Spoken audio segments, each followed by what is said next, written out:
സ്വാഗതം. ഇന്നത്തെ നമ്മുടെ വീഡിയോ അരാഷ്ട്രത്തിന്റെ ക്ലാസ് ആണ്. അതായത് കഴിഞ്ഞ ദിവസം നമ്മൾ ഒരു പാഠം പഠിച്ച് നിർത്തിയിട്ടുണ്ട്. ഭാരതീയ സംസ്കൃതിയുമേ ഗുരു ശിക്ഷ സംബന്ധം.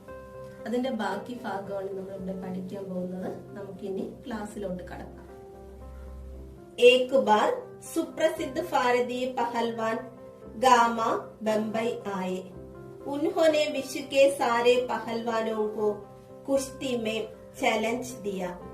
अखबारों में यह समाचार प्रकाशित होते ही एक फारसी पत्रकार ने उत्सुकतावश उनके निकट पहुंचकर उनसे पूछा, साहब, विश्व के किसी भी पहलवान से लड़ने के लिए आप तैयार हैं? तो आप अपने अमुक शिष्य से ही लड़कर विजय प्राप्त करके दिखाए. गामा आजकल के शिक्षा क्रम में रंगे नहीं थे, इसलिए उन्हें इन शब्दों ने हैरान कर दिया. वे मुंह फाड़कर उस पत्रकार का चेहरा ताकते ही रह गए. बाद में धीरे से कहा, फाई साहब, मैं हिंदुस्तानी हूँ. हमारा अपना एक निजी रहन सहन है. शायद इससे आप परिचित नहीं हैं. जिस लड़के का आपने नाम लिया वह मेरे पसीने की कमाई, मेरा खून है और मेरे बेटे से भी अधिक प्यारा है. इसमें और मुझ में फर्क ही कुछ नहीं है.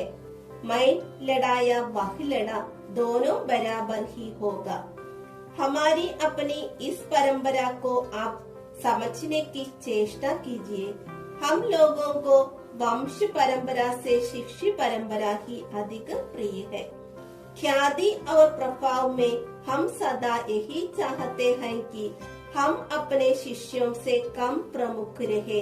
यानी हम यही चाहें कि संसार में जितना नाम मैंने कमाया उसे कहीं अधिक मेरे शिष्य कमाए.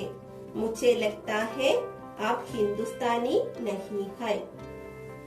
ഇനി നമുക്ക് ഓരോ ലൈനായിട്ട് വായിച്ചിട്ട് അതിന്റെ അർത്ഥം പഠിക്കാം. एक बार प्रसिद्ध भारतीय पहलवान गामा बम्बई आए. ഒരിക്കൽ സുപ്രസിദ്ധ ഭാരതീയ ഗുസ്തിക്കാരനായ ഗാമ മുംബൈയിൽ വന്നു. उन्होंने विश्व के सारे पहलवानों को कुश्ती में चैलेंज दिया. അദ്ദേഹം ലോകത്തുള്ള എല്ലാ ഗുസ്തിക്കാരെയും വെല്ലുവിളിച്ചു. अखबारों में यह समाचार प्रकाशित होते ही एक फारसी पत्रकार ने उत्सुकतावश उनके निकट पहुंचकर उनसे पूछा. ന്യൂസ് പേപ്പറുകളിൽ ഈ വാർത്ത വന്നു. ഒരു ഫാഴ്സി പത്രക്കാരൻ വളരെ ആകാംക്ഷയോടെ അദ്ദേഹത്തിന്റെ പക്കൽ വന്നിട്ട് ചോദിച്ചു, विश्व के किसी भी पहलवान से लड़ने के लिए आप तैयार हैं? तो आप अपने अमुक शिष्य से ही लड़कर विजय प्राप्त करके दिखाए. ലോകത്തിലെ ഏതൊരു കുസ്തിക്കാരനോട് വേണമെങ്കിലും മത്സരിക്കാൻ താങ്കൾ തയ്യാറാണ് എങ്കിൽ താങ്കളുടെ പ്രിയപ്പെട്ട ശിഷ്യനുമായി മത്സരിച്ച് വിജയിച്ചു കാണിക്കൂ. ഗാമ ആജ്കൽ കെ ശിഷ്യക്രം മേ രംഗേ നഹീ ഥേ. എന്നാൽ ഗാമ ഇന്നത്തെ ശിഷ്യഗണത്തിൽപ്പെട്ട ആളായിരുന്നില്ല. ഇസ്ലിയെ ഉൻഹെ ഇൻ ശബ്ദോനെ ഹൈരാൻ കർ ദിയ. അതുകൊണ്ട് പത്രക്കാരന്റെ ഈ വാക്കുകൾ കേട്ടപ്പോൾ അദ്ദേഹത്തിന് വളരെയധികം അത്ഭുതം തോന്നി. വേ മുംഹ് ഫാഡ്കർ ഉസ് പത്രകാർ കാ ചെഹര താക്തേ ഹി രഹ് ഗയേ. അദ്ദേഹം അത്ഭുതത്തോടെ ആ പത്രക്കാരനെ നോക്കി നിന്നു. ബാദ് മേ ധീരെ സേ കഹ. അതിനുശേഷം പതുക്കെ പറഞ്ഞു, ഫായ് സാഹബ്, മൈ ഹിന്ദുസ്ഥാനി ഹൂ. സഹോദര, ഞാൻ ഹിന്ദുസ്ഥാനിയാണ്. ഹമാര അപനാ ഏക് നിജി രഹൻ സഹൻ ഹെ. നമുക്ക് നമ്മുടേതായ ഒരു ജീവിത രീതിയുണ്ട്. ഷായദ് ഇസ്സേ ആപ് പരിചിത് നഹീ ഹൈ. ഒരു പക്ഷേ താങ്കൾക്ക് അതിനെപ്പറ്റി അറിവില്ലായിരിക്കാം. जिस लड़के का आपने नाम लिया वह मेरे पसीने की कमाई, मेरा खून है और मेरे बेटे से भी अधिक प्यारा है. ഏത് ശിഷ്യനുമായാണോ താങ്കൾ ഗുസ്തി നടത്തണമെന്ന് പറഞ്ഞത് അവൻ എന്റെ വിയർപ്പിന്റെ ഫലമാണ്, അവൻ എന്റെ രക്തമാണ്, എന്റെ സ്വന്തം പുത്രനേക്കാളും എനിക്ക് പ്രിയപ്പെട്ടതാണ്. इसमें और मुझमें फर्क ही कुछ नहीं है. എന്നിലും അവനിലും ഞാൻ ഒരു വ്യത്യാസവും കാണുന്നില്ല. मैं लड़ा या वह लड़ा दोनों बराबर ही होगा. ഞാൻ മത്സരിച്ചാലും അവൻ മത്സരിച്ചാലും രണ്ടും ഒരുപോലെയാണ്. हमारी अपनी इस परंपरा को आप समझने की चेष्टा कीजिए.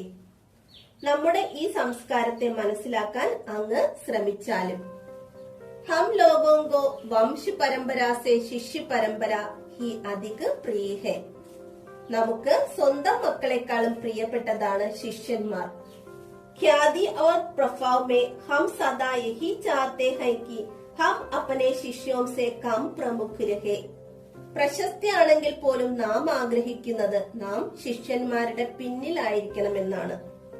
ഇവിടെ അദ്ദേഹം പറയാൻ ആഗ്രഹിച്ചത് ഗുരുവിനേക്കാൾ കേമനായിരിക്കണം ശിഷ്യൻ എന്നതാണ്.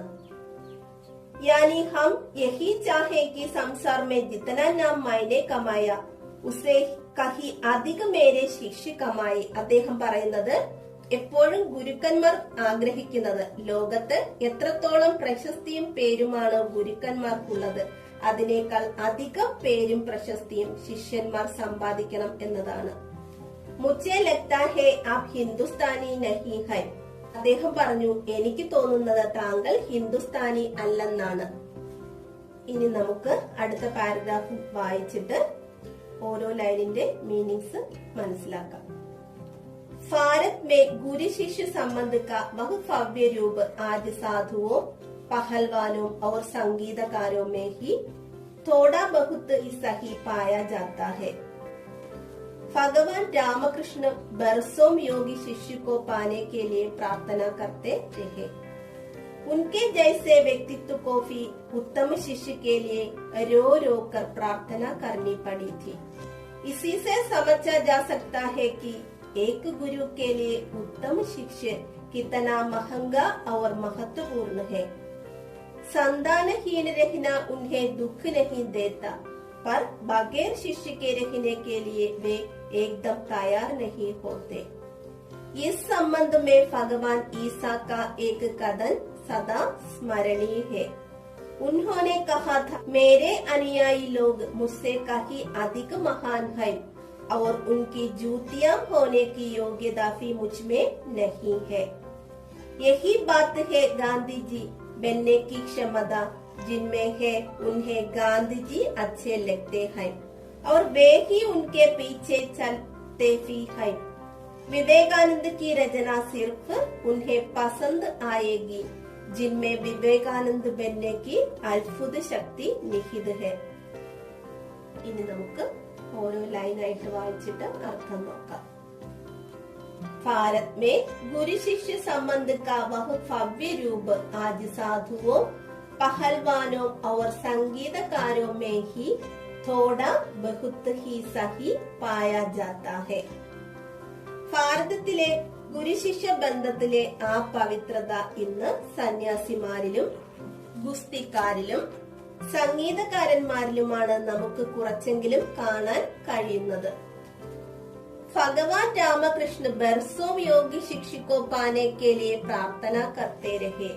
ഭഗവാൻ രാമകൃഷ്ണന് ഉത്തമനായ ഒരു ശിഷ്യനെ കിട്ടാൻ വർഷങ്ങളോളം കാത്തിരിക്കേണ്ടി വന്നു. उनके जैसे व्यक्ति को भी उत्तम शिष्य के लिए रो रो कर प्रार्थना करनी पड़ी थी. അദ്ദേഹത്തെ പോലെയുള്ള ഒരു വ്യക്തിക്ക് പോലും ഉത്തമനായ ഒരു ശിഷ്യനെ കിട്ടാൻ കരഞ്ഞു കരഞ്ഞു പ്രാർത്ഥിക്കേണ്ടതായി വന്നു. इसी से समझा जा सकता है कि एक गुरु के लिए उत्तम शिष्य कितना महंगा और महत्वपूर्ण है.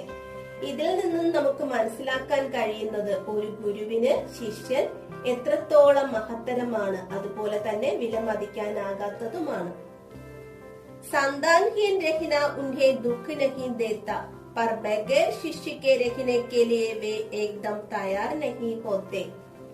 ഗുരുവിന് പുത്രന്മാരില്ലാതിരിക്കുന്നത് ഒരു പക്ഷേ ദുഃഖമുണ്ടാക്കില്ല, എന്നാൽ ശിഷ്യന്മാരില്ലാതിരിക്കാൻ അവർക്ക് ഒരിക്കലും തയ്യാറല്ല.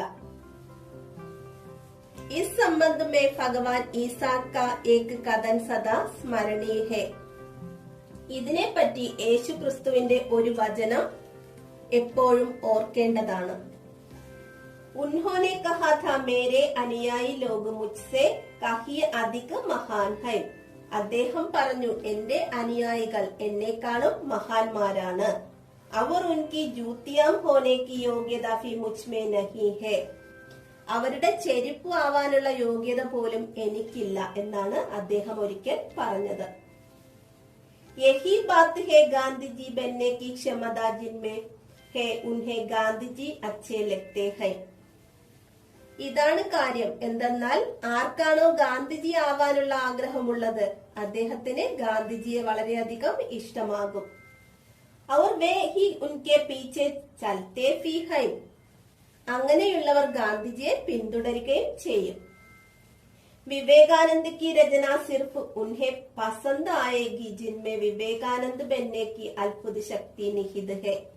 വിവേകാനന്ദന്റെ രചനകൾ വിവേകാനന്ദൻ ആകാൻ ആഗ്രഹിക്കുന്നവർക്ക് വളരെയധികം ഇഷ്ടമാകും. ഭാരതീയ സംസ്കൃതിമേ ഗുരുശിക്ഷ സംബന്ധ എന്ന ലെസന്റെ 2 പാരഗ്രാഫും കൂടി നമ്മൾ ഇന്ന് എടുത്തു കഴിഞ്ഞു. ഇന്നത്തെ ക്ലാസ് ഇവിടെ കഴിയുകയാണ്. നമുക്കിനി ഇതിന്റെ കണ്ടിന്യൂഷൻ ആയിട്ട് അടുത്ത ക്ലാസ്സിൽ കാണാം. Thank you.